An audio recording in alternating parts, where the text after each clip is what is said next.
بسم الله والصلاة والسلام على رسول الله وعلى آله وصحبه أجمعين ثم أما بعد. قالت أمنا عائشة رضي الله تعالى عنها قالت أيها انتاه أولم تسمعي ما قال. جب ٹھوکر کھا کر گرتی ہیں اور عائشہ رضی اللہ تعالیٰ عنہ ان سے پوچھتی ہیں کیوں گالی دی ایسی آپ نے، وہ کہتی ہیں تم نے سنا نہیں کہ وہ کیا کہہ رہا ہے؟ آگے کی سنانے سے پہلے میں آپ کو دو چیزوں کی وضاحت کر دوں. دیکھیے، افواہیں پھیلانے میں دو طرح کے لوگ شامل ہوتے ہیں. ایک ہوتے ہیں اشرار، بہت ہی شریر قسم کے، گندے قسم کے لوگ، جن کا مقصد ہوتا ہے لوگوں کی بےزتی کرنا، لوگوں کو نقصان پہنچانا، جن کی نیتوں میں شر ہوتا ہے. وہ ایک کیٹیگری ایول قسم کے لوگ، اور یہ صرف بہت چھوٹی مائنورٹی ہے. اصل افواہ پھیلتی ہے بے احتیاط لوگوں سے. وہ ایول نہیں ہوتے، ان کی بری نیت بھی نہیں ہوتی، ان کو تو یہ احساس بھی نہیں ہوتا کہ وہ افواہ پھیلا رہے ہیں. وہ باتوں باتوں میں بس آگے بات کر دیتے ہیں، ان کو کچھ ایسا. اسی لیے جب کہا گیا نا کہ پورے لوگ اس چکر میں پڑ گئے تھے، وَالنَّاسُ يُفِيضُونَ فِي قَوْلِ أَصْحَابِ الْإِفْكِ، اس کا مطلب یہ نہیں کہ سب کے ذہن میں شر تھا اور وہ یعنی ان کا ایک مقصد تھا کہ رسول صلی اللہ علیہ وسلم کے گھرانے کی عزت کی دھجیاں اڑائیں. یہ بات نہیں تھی. اصل بات یہ تھی کہ لوگوں کو احساس نہیں ہوتا کہ وہ یہ جرم کر رہے ہیں، ان کو پتہ بھی نہیں چلتا. اسی طرح کے ایک غلطی کرنے والے مصطح تھے، ان کو یہ باتیں سننے کو ملی. اب کوئی بھی سنے اس کو بہت برا لگے گا، ان کو برا لگا، ان کو بہت افسوس ہوا یہ بات سن کر. اور پھر کہا ایسا تو نہیں ہونا چاہیے تھا، لیکن واقعی سچ تو ہے، وہ آئی تو ہے وہاں سے. سوال تو پیدا ہوتا ہے نا، بس یہاں تک کی بات کی، سوال تو پیدا ہوتا ہے نا. اسی بات کو پھر اگر سوال بھی پوچھا ہے تو اس بات کو آپ آگے پرپیچویٹ کر رہے ہیں. ٹھیک ہے، کچھ لوگ ہوتے ہیں وہ کہتے ہیں یہ خبر تو سننے کو ملی ہے، میری امید ہے کہ سچ نہ ہو. آپ اتنا بھی کہہ دیں پھر بھی آپ نے آگے بات پھیلائی ہے. اگلے سننے والے نے کیا کرنا ہے؟ میں نے بھی سنی ہے، امید ہے سچ نہ ہو، لیکن اتنے لوگ کہہ رہے ہیں. پھر جب اتنے لوگ کہنا شروع کر دیں تو وہ سچی ہو جاتی ہے نا. ریمبر، تو یعنی اس کو ڈیل کرنے کا ایک خاص پروٹوکول ہے. اس کے بارے میں یہ آیات آئے گی، وہ آیات آخر میں ہم ان سے سیکھیں گے. لیکن یہاں پہلے سننے مسئلہ کیا ہوا. اولم تسمعی ما قال، قلت وما قال، میں نے پھر پوچھا کیا کہا اس نے، کیوں اس کو ایسی گالی دی جا رہی ہے. فاخبرتنی بقول اہل الافک، تو انہوں نے مجھے پوری طرح خبر دے دی کہ یہ جنہوں نے ساری یہ سازش شروع کی ہے، یہ گھٹیا جھوٹ، گھنونا جھوٹ جنہوں نے بنایا، گھڑا ہے، کیا کیا یہ لوگ کہتے رہے. فازددت مرضا علی مرضی، پھر میرا مرض ایسا بڑھا ہے، میری بیماری ایسی بڑھی ہے جیسے پہلے بھی نہیں تھی، پہلے سے بھی زیادہ میری حالت خراب ہو گئی. فلما رجعت الى بیتی ودخل علی رسول اللہ صلی اللہ علیہ وسلم، اور پھر آخر کار جب میں گھر آئی ہوں اور پھر میں گھر پہنچی ہوں تو رسول بھی آ گئے علیہ الصلوۃ والسلام. اب پہلے آتے تھے، اوائڈ کرتے تھے، ابھی بھی ان کا وہی معمول ہے.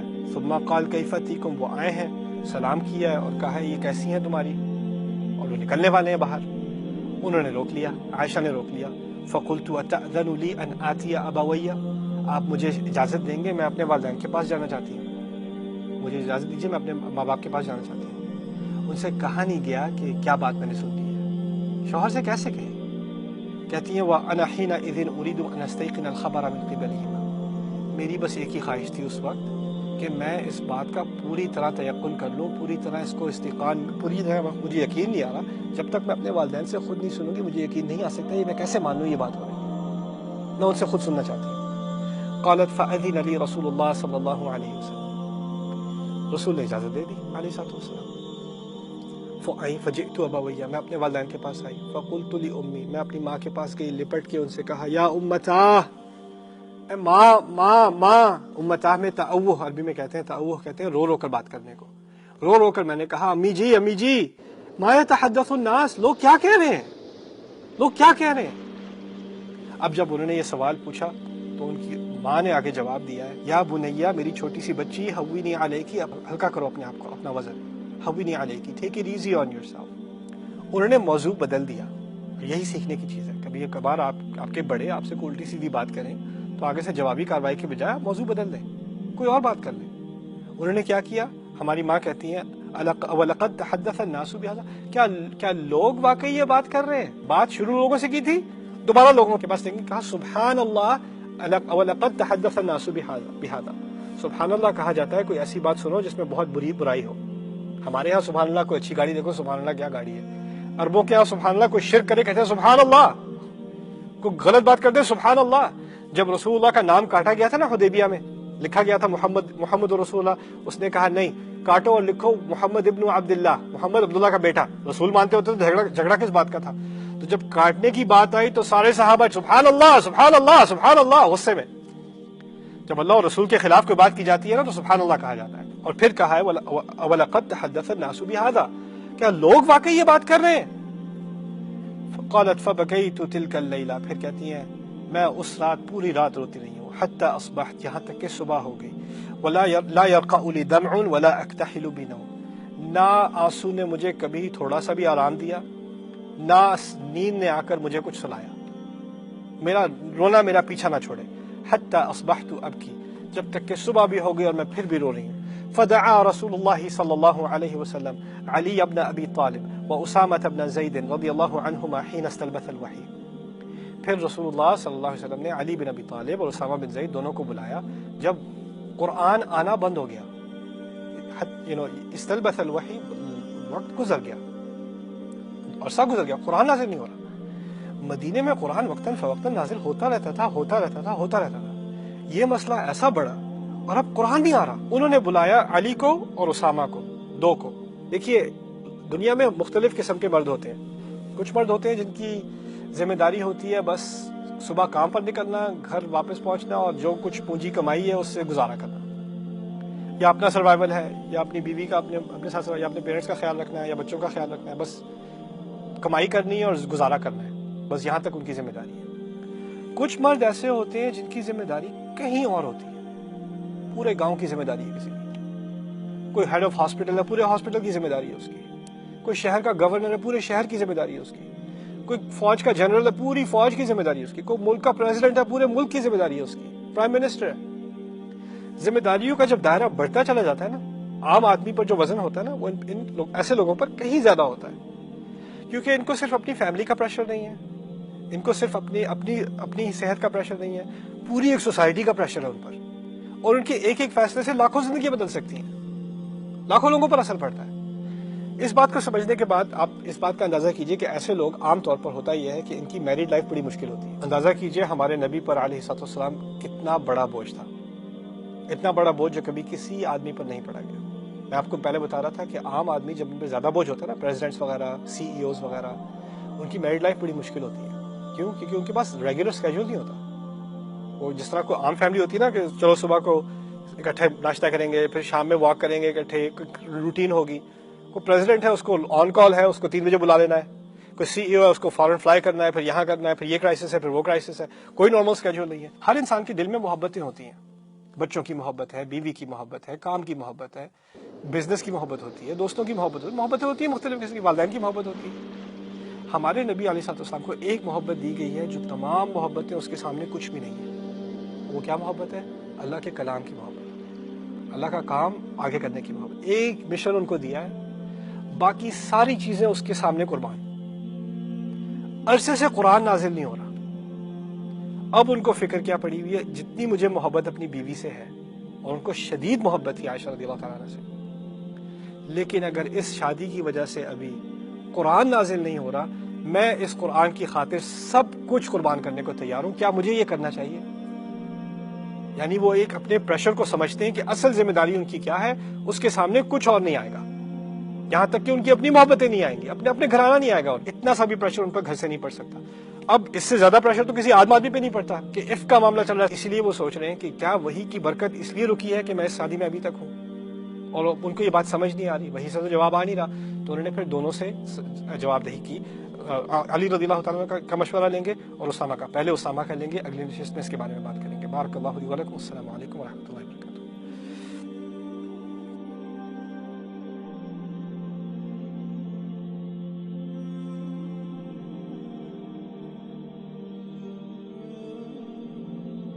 الحمد للہ والصلاة والسلام علی رسول اللہ وعلی آلہ وصحبہ اجمعین. السلام علیکم ورحمۃ اللہ تعالیٰ وبرکاتہ. ہماری بات وہاں تک پہنچی تھی کہ جہاں رسول اللہ صلی اللہ علیہ وسلم نے اسامہ بن زید اور علی رضی اللہ تعالیٰ عنہما دونوں سے مشورہ لینے کی کوشش کی شادی کے معاملے میں, عائشہ رضی اللہ تعالیٰ کے ساتھ شادی برقرار رکھنے یا منقطع کر دینے کے معاملے میں. قالت فأما أسامة بن زید فأشار على رسول اللہ صلی اللہ علیہ وسلم بالذی يعلم من براءة أهله. جب اسامہ کی باری آئی تو انہوں نے رسول صلی اللہ علیہ وسلم کا ذہن اس طرف منتقل کیا کہ وہ پوری طرح, کیونکہ وہ گھرانے کو اچھی طرح اندر سے جانتے تھے, انہوں نے کہا آپ کی فیملی سے زیادہ انوسینٹ, آپ کی فیملی سے زیادہ بری اس معاملے میں کوئی نہیں ہو سکتا.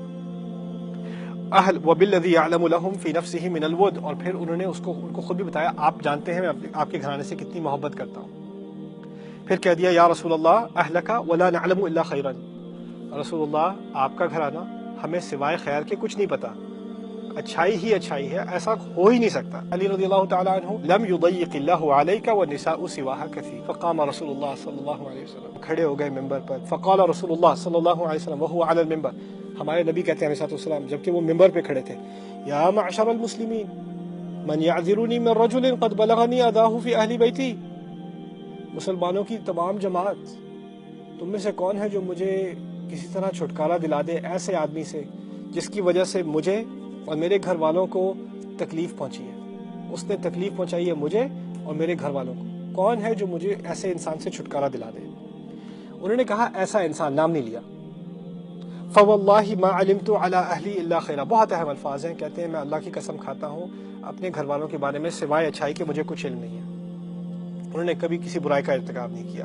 وَلَقَدْ ذَكَرُوا رَجُلًا مَا عَلِمْتُ عَلَيْهِ إِلَّا خَيْرًا، اور انہوں نے ایک ایسے آدمی کا بھی نام لے لیا بیچ میں جس کے بارے میں سوائے اچھائی کے مجھے کچھ نہیں معلوم، یعنی صفوان ابن المعطل السلمی ثم الذکوانی، جنہوں نے عائشہ کو لے کر آئے تھے، ان کی عزت کی بھی تو دھجیاں اڑائی گئی ہیں نا، ان کے بارے میں ہی تو بات کی گئی ہے، صرف رسول کے بارے میں تو بات نہیں کی گئی۔ کہتے ہیں اس بیچارے آدمی کا بھی خامخواہ انہوں نے بیڑا غرق کر دیا جس کے بارے میں سوائے اچھائی کے مجھے کچھ نہیں معلوم۔ وما كان يدخل على اهلي الا معي، اس نے کبھی میرے گھر میں کبھی داخلہ بھی نہیں دیا سوائے جب کہ میں وہاں ہوں، کبھی وہ آیا ہی نہیں ہے۔ فقام سعد بن معاذ الانصاری فقال یا رسول اللہ انا اعذرك منه، سعد بن معاذ کھڑے ہو جاتے ہیں، ایک صحابی ہے انصاری، وہ کھڑے ہو جاتے ہیں، کہتے ہیں یا رسول اللہ میں چھڑواتا ہوں آپ کو، بتائیے کون ہے؟ ان کان من الاوس ضربت عنقه، وہ خود خزرج کے تھے، دو قبیلے ہیں نا مدینہ میں، اوس اور خزرج، وہ خود اوس کے تھے اور خود خزرج کے تھے، سوری، کہتے ہیں اگر یہ بندہ اوس کا ہے نا دوسرے والوں کا، آپ اس طرح سمجھ لیں آسان کر لیں بات، ایک لاہور کے دوسرے کراچی کے، تو لاہور والے کھڑے ہوئے کہتے ہیں اگر یہ کراچی والا ہے نا تو میں گردن خود کاٹوں گا، اور اگر وہ ان کان من اخواننا من الخزرج امرتنا ففعلنا امرک، اور اگر ہمارے بھائیوں میں سے لاہوریوں میں سے ہوا تو آپ بتائیں کیا کرنا ہے، ہم کر لیں گے، اگر کراچی والوں میں سے ہوا تو گردن کاٹنے کو تیار، اگر ہمارے بھائیوں میں سے تو پھر آپ بتائیں دیکھیں کیا کرتے ہیں۔ دوسری طرف سے کوئی اور بھڑک گئے، فقام سعد بن عبادہ وهو سعید الخزرج، پھر سعد بن عبادہ کھڑے ہو گئے، انہوں نے کہا یہ کیا؟ وکان قبل ذلك رجلا صالحا، اچھے آدمی تھے اس سے پہلے، کبھی ایسی بات نہیں کی، لیکن احتملته الحمیہ، تو وہ ان کو تو اس دن اپنی قومیت نے پکڑ کر رکھ لیا، کھڑے ہو گئے، کہتے ہیں کذبت لعمر اللہ، اللہ کی قسم، اللہ کی ہمیشہ ہمیشہ رہنے والی عمر کی قسم، لا تقتلوہ، تو نے کسی کو قتل نہیں کرنا، ولا تقدروا علی قتلہ، تم کیا قتل کرو گے، تم نے کیا صلاحیت ہے قتل کرنے کی۔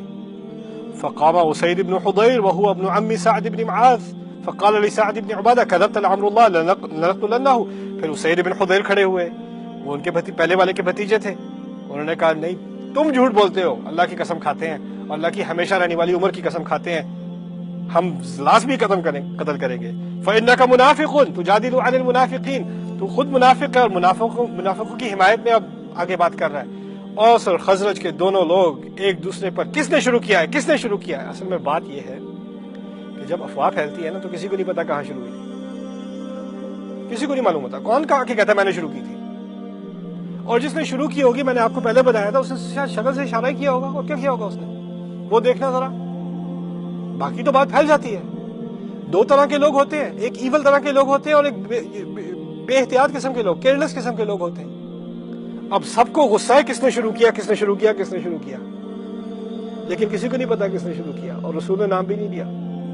کہتی ہیں فتثاور الحیان، دونوں سانپ ایسے کھڑے ہو گئے لڑنے کے لیے ایک دوسرے سے، یعنی اوس اور خزرج جو آپس میں بھائی ہیں، یہ تو اسلام کے ناطے بھی بھائی ہیں اور اسلام سے پہلے بھی بھائی ہیں، مدینے کے رہنے والے ہیں اکٹھے، یہ دونوں ایک دوسرے کے خلاف سانپوں کی طرح کھڑے ہو گئے۔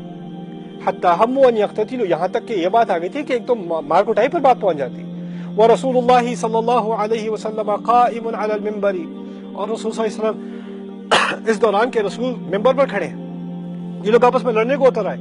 فلم یزل رسول اللہ صلی اللہ علیہ وسلم یخفضهم حتی سکتوا وسکت، اور رسول صلی اللہ علیہ وسلم کو بیٹھائے، بیٹھ جاؤ، بٹھائے جا رہے ہیں، آخر کار وہ چپ ہو کر بیٹھ ہی گئے، اور پھر اس کے بعد تو رسول کے بعد خود الفاظ نہیں تھے، وہ خود کچھ نہیں بول سکے، وہ سکا تھا۔ عائشہ اپنے حجرے میں سن رہی ہیں ساری باتیں جو سامنے ہو رہی ہیں، ان کے دماغ میں آ رہا ہے یہ سب میری وجہ سے ہو رہا ہے۔ فبکیت یومی ذلک، میں اس دن روئی دوبارہ۔ لا یبقى لی دمع ولا اکتحل بنوم، میرے آنسو مجھے کبھی تھوڑا سا بھی آرام نہ دیں، مجھے نیند کی کبھی آرائش نہ آئے۔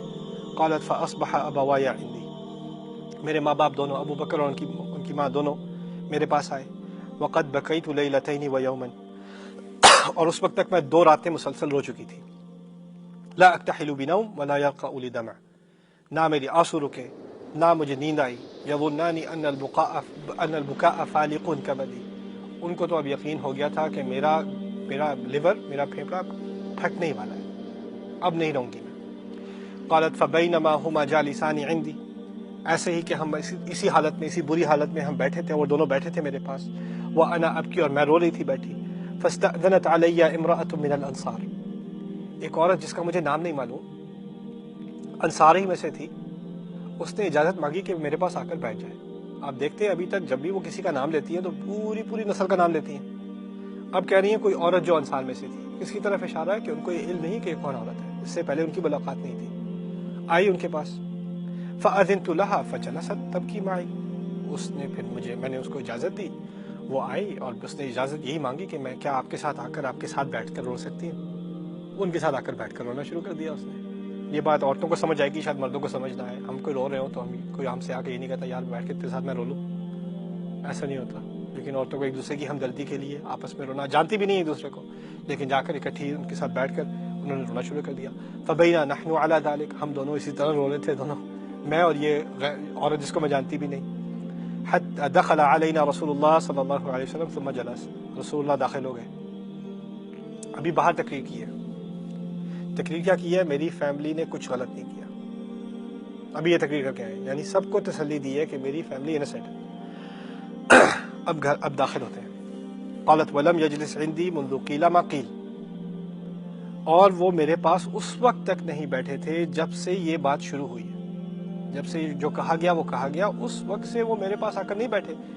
یاد ہے آتے تھے، سلام کرتے تھے، خیریت پوچھتے تھے نرسوں سے اور چلے جاتے تھے، اب آ کر بیٹھ گئے۔ وقد لبث شہرا لا یوحى الیہ فی شأنی، پورا مہینہ گزر چکا ہے، کوئی وحی نہیں آئی میرے معاملے میں، کچھ قرآن نازل نہیں ہوا۔ فتشہد رسول اللہ صلی اللہ علیہ وسلم، بیٹھتے کے ساتھ ہی رسول اللہ صلی اللہ علیہ وسلم نے اشہد ان لا الہ الا اللہ وحدہ لا شریک لہ واشہد ان محمدا عبدہ ورسولہ۔ اب رسول اللہ اگر اس طرح کی شہادت دے کر بات کرنے شروع کرنے لگے ہیں تو کوئی بڑی بات ہی ہونے والی ہے۔ یہ ڈراؤنی سی بات ہے کہ وہ اتنی بڑی تقریر کرنے کے بعد آ کر بیٹھے ہیں اور پہلی کیا کیا انہوں نے؟ پہلے شہادت دی ہے، حین جلس، بیٹھتے کے ساتھ ہی۔ ثم قال اما بعد یا عائشہ، اچھا اس سب کے بعد عائشہ سن لو، فإنه قد بلغنی عنکی کذا وکذا، تمہارے بارے میں تو طرح طرح کی باتیں سننے کو ملی ہیں۔ فإن كنت بریئة فسیبرئک اللہ، اگر واقعی تم نے کچھ نہیں کیا، تم ان تمام الزامات سے بری ہو تو اللہ تمہیں بری ثابت کر دے گا۔ وَإِن كُنْتِ أَلْمَمْتِ بِذَنْبٍ، اور اگر واقعی تم نے کسی غلطی کا ارتکاب کیا ہے، کچھ تھوڑی بہت بھی غلطی کو چھوا بھی ہے، فَاسْتَغْفِرِي لِذَنْبِكِ فَاسْتَغْفِرِ اللَّهَ وَتُوبِي إِلَيْهِ، تو اللہ سے استغفار کرو، توبہ کر لو۔ فَإِنَّ الْعَبْدَ إِذَا اعْتَرَفَ بِذَنْبِهِ ثُمَّ تَابَ إِلَى اللَّهِ تَابَ اللَّهُ عَلَيْهِ، دیکھو کوئی بھی اللہ کا بندہ جب اپنی غلطی کا اعتراف کر لے، اپنی غلطی کو مان جائے اور پھر اللہ تعالیٰ کی طرف لوٹ جائے، توبہ کر لے، تو اللہ تعالیٰ بھی اس کی طرف لوٹ جاتا ہے۔ یہ بات انہوں نے کی ہے، 2 باتیں کہی ہیں، اگر واقعی انسنٹ ہو، اگر واقعی بری ہو تو اللہ ثابت کر دے گا، اگر نہیں ہو تو استغفار کر لو۔ اس کا بہت بڑا ری ایکشن ہونے والا ہے، یہ بہت بڑی بات کر دی ہے رسول اللہ صلی اللہ علیہ وسلم نے، اس کو سمجھنا بہت اہم ہے۔ اگلی نشست میں اس بات کو اچھی طرح سمجھیں گے۔ بارک اللہ لی ولکم، السلام علیکم ورحمۃ اللہ۔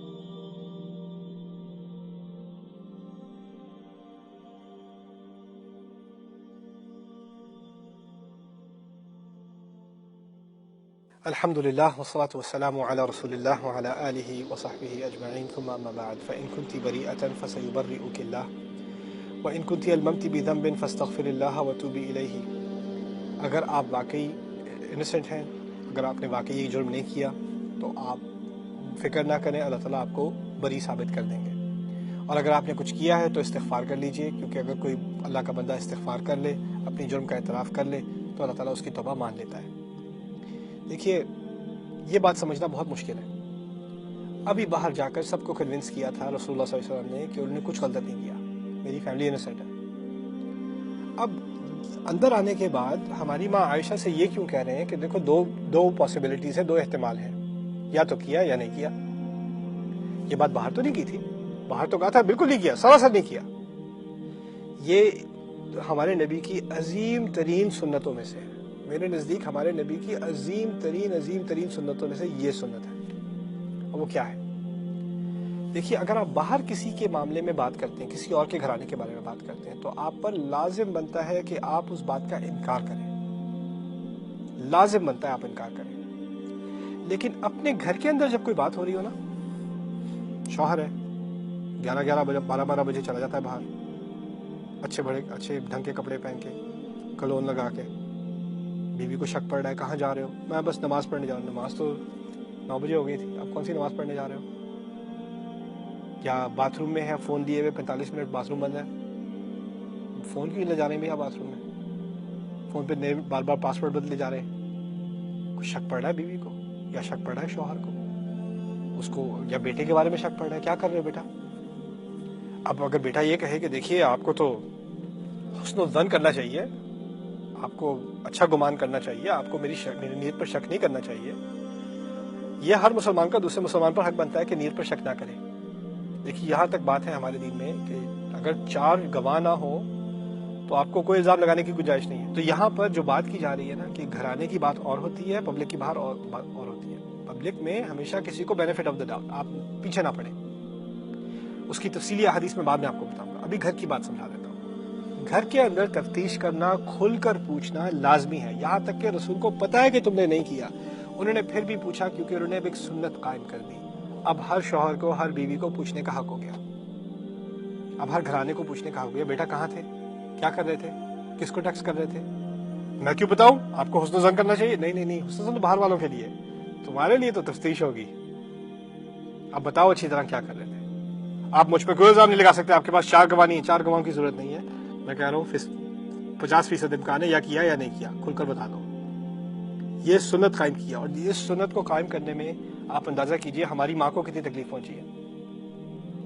کوئی بیوی اپنے شوہر سے سننا چاہے گی کہ اگر کیا ہے یا اگر نہیں کیا، 2 پاسبلٹی سننا چاہے گی، وہ تو اپنے شوہر سے سننا چاہے گی، میں جانتا ہوں تم نے نہیں کیا، میں جانتا ہوں تم بری ہو، میں جانتا ہوں تمہارا کوئی قصور نہیں ہے۔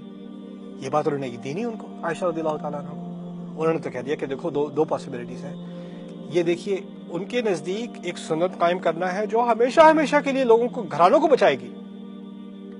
لیکن اس وقت عائشہ کو یہ حکمت تھوڑی نظر آ رہی ہے، ان کو تو یہ نظر آ رہا ہے کہ ان پر الزام لگایا گیا ہے، اور ان کا جو غصہ اب آتا ہے، میں نے ابھی کبھی ایسا غصہ میں نے حدیث میں نہیں پڑھا جیسا اس حدیث میں ہے۔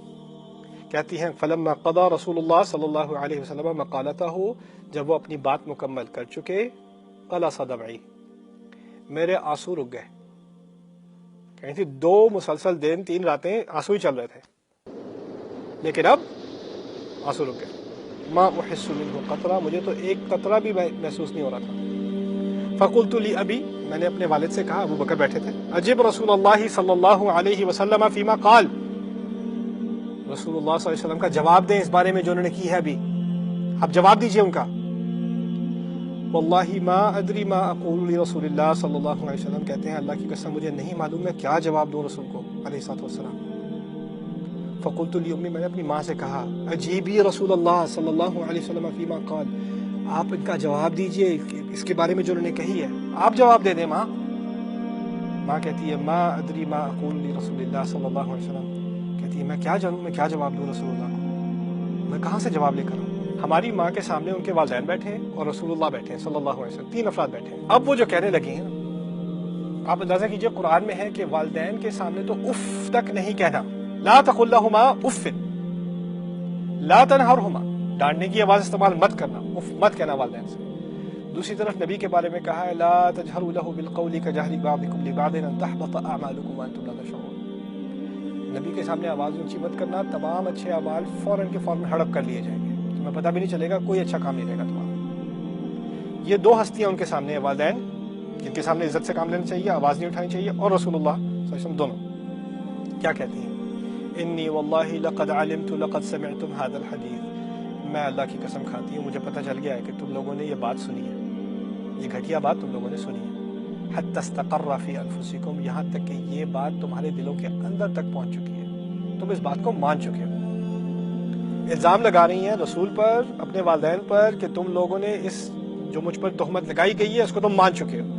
ہم اچھی طرح جانتے ہیں کہ رسول نے نہیں مانا، انہوں نے تو باہر تقریر بھی کی ہے کہ وہ بری ہیں اس سے، ابھی بھی کہا ہے کہ امکان ہے، لیکن پھر بھی ہم جانتے ہیں کہ وہ بری مانتے ہیں، لیکن ابھی غصے میں بات کر رہی ہیں اور کہتی ہیں کہ تم لوگوں کے دل تک، اندر نفس تک یہ بات پہنچ چکی ہے، وصدقتم بھی، اور تم نے اس کو سچا مان لیا ہے۔ فلا ان قلت لکم انی بریۃ، اور اگر میں تم لوگوں سے کہوں کہ میں نے ایسا کچھ نہیں کیا، میرا قصور نہیں ہے، واللہ یعلم انی بریء، اور اللہ اچھی طرح جانتا ہے کہ میں بری ہوں، میں نے نہیں کیا، لا تصدقونی بذلک، تم اس بات کو تم کبھی نہیں مانو گے، تم لوگ نہیں مانو گے۔ ولا ان اعترفت لکم بامر، اور اگر میں نے کسی بات کا اعتراف کر بھی لیا، کسی بھی بات کا اعتراف کر لوں، واللہ یعلم انی منہ بریء، اور میرا رب اللہ اچھی طرح جانتا ہے کہ میں نے ایسا کچھ نہیں کیا، میں بری ہوں اس سب الزام سے، لتصدقنی، تم تو قسم سے ایک دم فوراً پوری طرح میری بات کا یقین کر لو گے، اعتراف کر لوں تو فوراً یقین کرنے کو تیار ہو، انکار کروں تو پھر نہیں مانو گے۔ واللہ، میں اللہ کی قسم کھاتی ہوں، ما اجد لکم مثلا، تم لوگوں کے لیے تو مجھے تو مثال بھی نہیں ملتی۔ کس سے بات کری؟ اندازہ کریں کس سے بات ہو رہی ہے، اور پھر اندازہ کیجئے قرآن پھر بھی نازل نہیں ہوا تمیز سکھانے کے لیے، یہ کہنے کے لیے کہ ایسی باتیں مت کرو، تمہارے سامنے نبی ہے اللہ کے، کوئی آیات نہیں آئی۔ آیات آئی ہیں تو رسول کے ڈیفنس میں نہیں آئی، عائشہ کے ڈیفنس میں آئی ہیں رضی اللہ تعالی عنہ۔ اندازہ کیجئے، اس کو سمجھنے کی ضرورت ہے، یہ کیسے ہوا، کیوں ہوا۔ پہلے بات میں ان کی مکمل کر لوں پھر سمجھاتا ہوں۔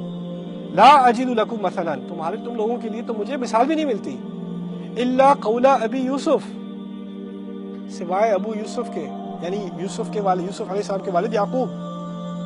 کہتی ہیں فصبر جمیل واللہ المستعان علی ما تصفون، اب تو خوبصورتی صبر میں ہی رہ گئی ہے، اور ایک اللہ ہی کی مدد مانگی جا سکتی ہے ان چیزوں کے بارے میں جس کی تم بڑی بڑی تصویریں کھینچ رہے ہو، علی ما تصفون، جو تصویر تم کھینچ رہے ہو، جو ڈسکرپشن تم بنا رہے ہو، اس کے بارے میں تو صرف اللہ ہی کی مدد مانگی جا سکتی ہے۔ یہ الفاظ قرآن میں یعقوب علیہ السلام کی زبان پر اس وقت آئے تھے جب یعقوب علیہ السلام کے بیٹوں نے ایک قمیص، یوسف کی قمیص کو لے کر پھاڑ پھوڑ کر اس پر جانور کا خون ڈال کر واپس لا کر باپ سے یہ کہا تھا کہ یہ دیکھیں آپ کے بیٹے کو بھیڑیا کھا گیا اور یہ اس کی قمیص ہے، یعنی بہت بڑا جھوٹ بولا تھا۔ اس جھوٹ کے جواب میں ان کے والد نے کہا تھا، یہ الفاظ کہے تھے فصبر جمیل واللہ المستعان علی ما تصفون، جو تصویر تم کھینچ رہے ہو، جو ڈسکرپشن تم بنا رہے ہو، جو تفصیلیں تم مجھے دے رہے ہو، اس کے بارے میں بس ایک صبری چیز رہ گئی جو خوبصورت ہے، کیونکہ اللہ کی مدد کے علاوہ اور کچھ نہیں رہا۔ یہ کہنے سے عائشہ رضی اللہ تعالی عنہ نے کس سے کمپیئر کیا ہے؟ یوسف کے بھائیوں کو اپنے والدین اور رسول صلی اللہ علیہ وسلم سے کمپیئر کر دیا۔ کتنی بڑی بات کہہ دی۔ میں یہ پڑھ کے پہلی دفعہ میں نے پڑھا تو میں ہکا بکا رہ گئی، یہ ہوا کیا ہے؟ پھر مجھے بات سمجھ میں آئی ہے۔ دیکھیے، مسلمان عورت کی عزت پر الزام لگانا